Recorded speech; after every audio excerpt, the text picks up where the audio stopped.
Today's class of Fundamentals of Management, we are going to talk about the 14 principles of Henry Fayol. Just to brief you, a principle refers to a fundamental truth which establishes a cause.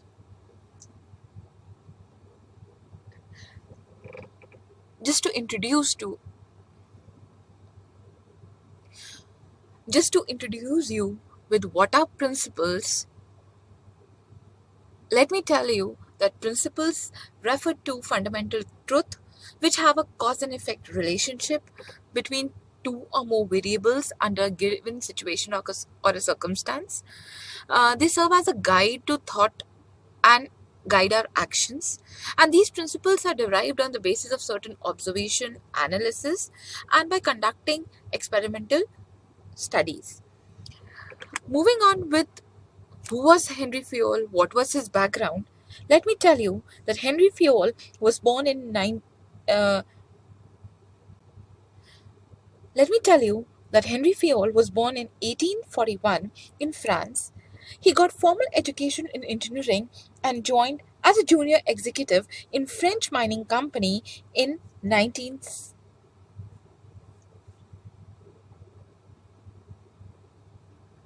Let me tell you that Henry Fayol was born in 1841 in France.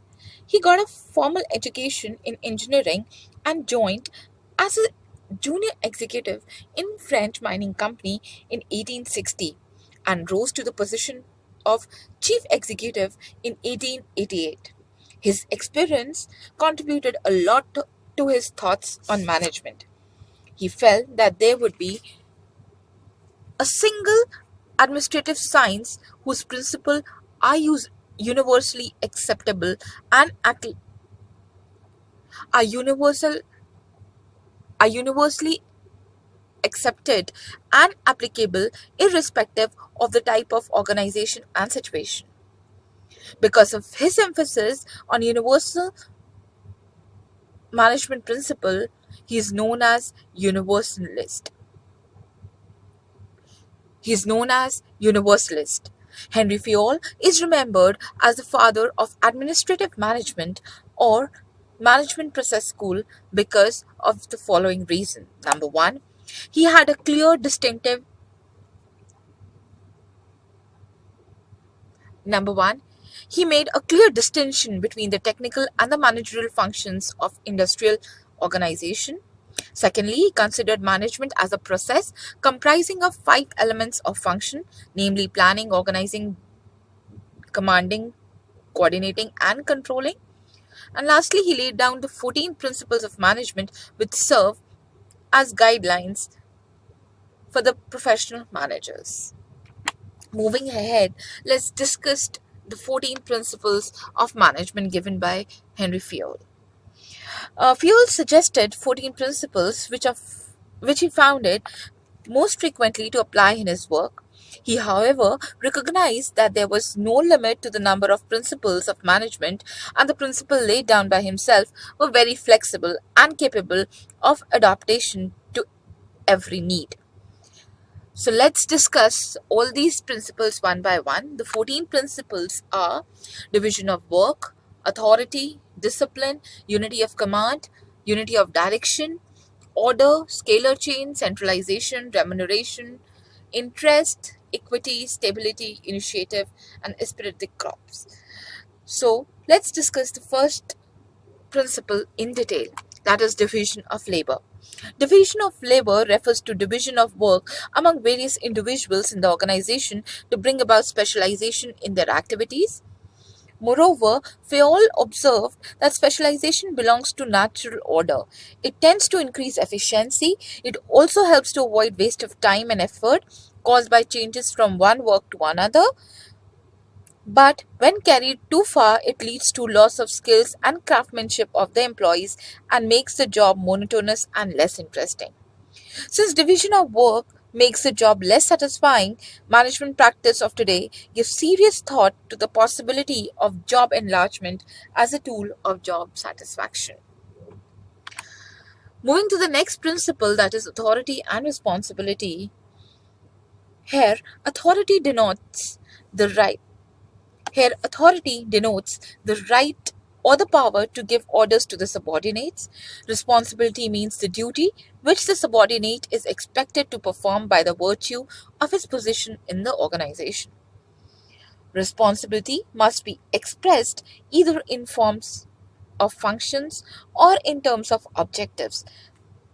Like when a subordinate is asked to control the working of a machine, the responsibility is in terms of function, and when the subordinate is asked to produce a number of units of a product, the responsibility is created in the terms of objectives. The third principle is of discipline. Disciplines means giving obedience. Discipline means getting obedience to rules and regulations of the organization.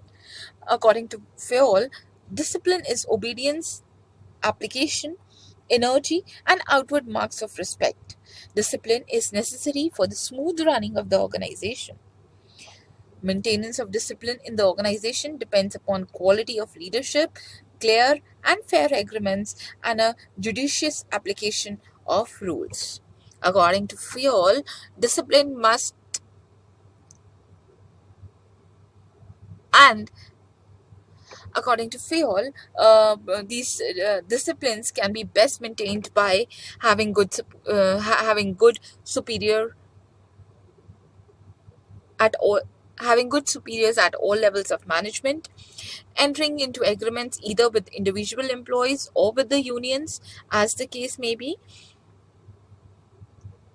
that are clear and fair as possible, and lastly, ensuring penalties which are judicially imposed. Next is the principle of unity of command. This principle emphasizes that a subordinate should receive orders from one superior only.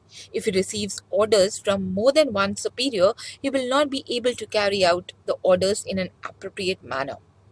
Fayol observed that if these principles are violated, authority will be undermined, discipline will be not enforced, order will be disturbed, and stability will be threatened. Dual command in permanent source. Dual command is a Dual command is a permanent source of conflict. Therefore, in every organization, each subordinate should have only one superior whose command has to be obeyed. By observing the principle of unity of command, the following benefits can be achieved: better relations among superior subordinates, clear and well-defined authority, responsibility, and accountability relationship. It also reduces or avoids duplication of work. It promotes quick decision making. Good and effective discipline can be created in the organization. Better coordination and teamwork can be facilitated. It also boosts the morale and positive attitude of the workers. And lastly, it leads to higher productivity of goods and services in the organization. Next is the principle of unity of direction. Fayol expressed this principle to mean one head and one plan for a group activities having the same objectives. It is the condition essential to the unity of action, coordination of strength, and focusing of efforts. Fayol observed unity of direction must not be confused with unity of command. Unity of direction is provided for by sound organizations of the body corporate. Unity of command pertains to the functioning of personnel. It cannot exist without unity of direction, but it does not flow from it.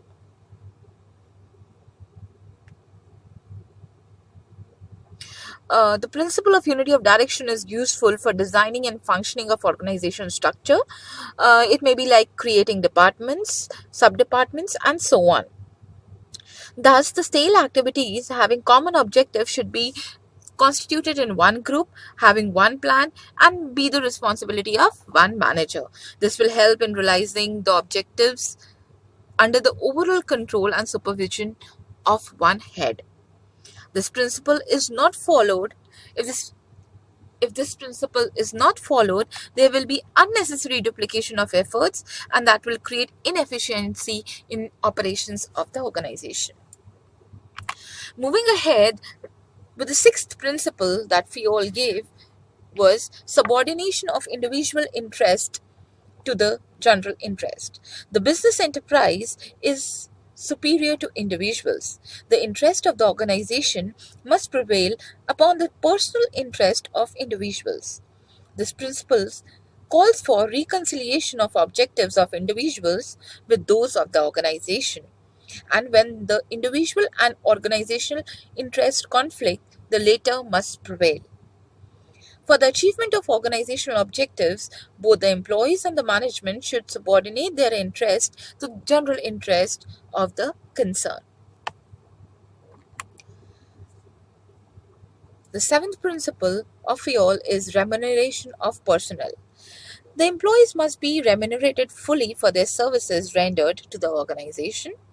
The method of employee remuneration should be just fair to everybody, and as far as possible it should accord and it should be according to the satisfaction of both employees and the organization. Moving ahead, the next principle is centralization. Fayol referred to centralization in context of authority. It means concentration of authority at one place or at one level in the organization. On the other hand, decentralization refers to the dispersal of authority to the lower levels of the organization. According to Fayol, the question of centralization or decentralization is simple question of proportion. It is a matter of finding the optimum degree for a particular concern. In a small organization, for example, where manager orders go directly to subordinates, there is absolute centralization. Whereas, if we talk about big organizations where the authority has been delegated to the lower levels of to the maximum possible extent, it is called decentralization. The centralization of authority rests with the top management,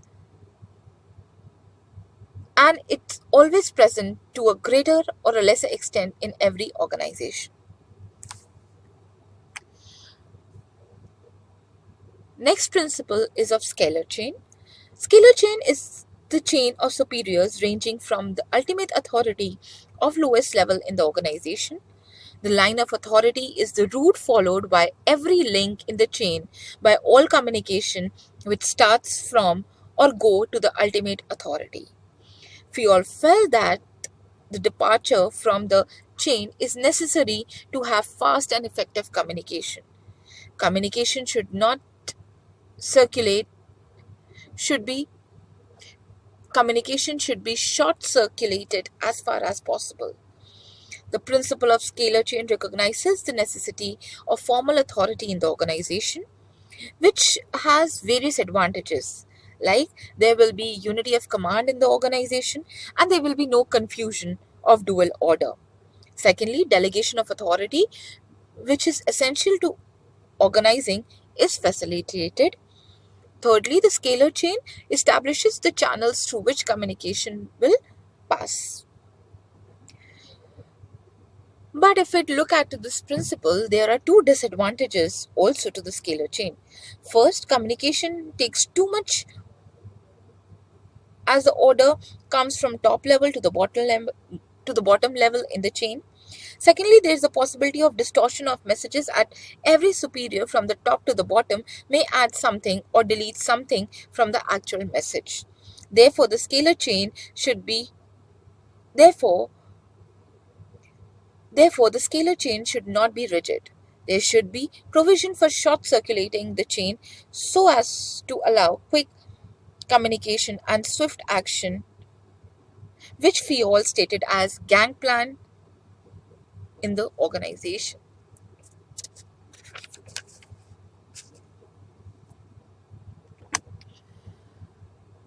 The next principle stated by Fayol is of order.